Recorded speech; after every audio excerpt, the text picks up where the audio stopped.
नमस्कार. गायत्री डिझायनिंग मध्ये आपलं स्वागत करते. आणि आजचा आपला टॉपिक कापवरून आपण साईड पट्टी कशा पद्धतीने मेजरमेंट घेतात आणि कशा पद्धतीने आपल्याला उरलेली साईड पट्टी कट करायची हे आपण पाहणार. बऱ्याच मैत्रिणींचं काय होते, आपल्याला साईड पट्टीचे आपण काप तयार करतो, पण ते कशा पद्धतीने काप आपल्या कापडवर टाकायचे हे कळत नाही. काप बऱ्याच मैत्रिणीजवळ असतात वेगवेगळ्या प्रकारचे, पण आता मी तुम्हाला सगळ्यात सोपी ट्रिक सांगते. काप कोणताही असो, कोणत्या कापवरून काढलेला असला तरी चालतो, पण याचे कशा पद्धतीने माप घेतात मी तुम्हाला दाखवते.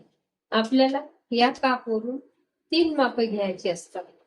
एक माप या साईडनी आणि दुसरे या साईड आणि तिसरे या साईड.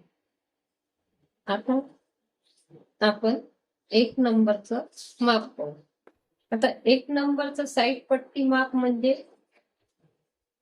शोल्डर पासून कटोरी पर्यंत माप आपल्याला मोजायचं.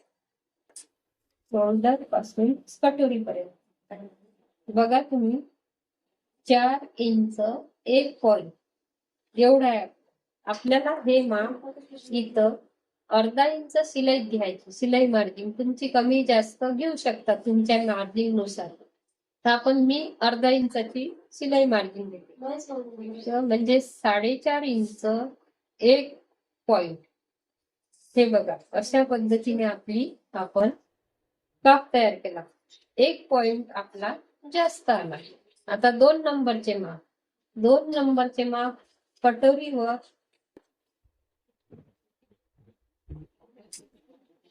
3 इंचाचे माप घेऊन हे माप मोजून घ्यायचे. 1.25 इंच.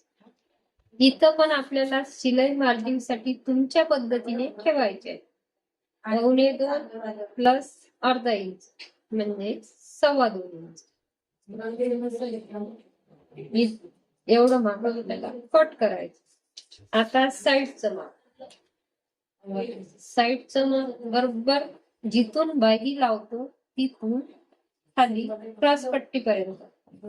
हे बघा, अशा पद्धतीने 4 इंच. इथं शिलाई मार्जिन साठी आपल्याला 1 इंच ठेवायचं आहे.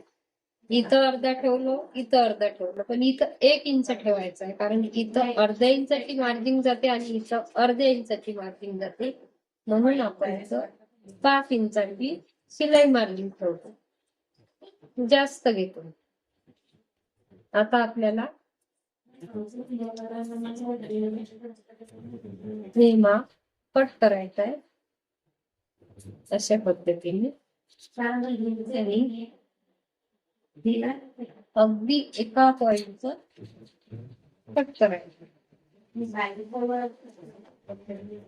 अशा पद्धतीने आपल्याला हे जास्तीचं माप कट करून टाकायचं इथं आणि इथं, म्हणजे आपली तयार बरोबर साईड पट्टी या मापाएवढी तयार झाली.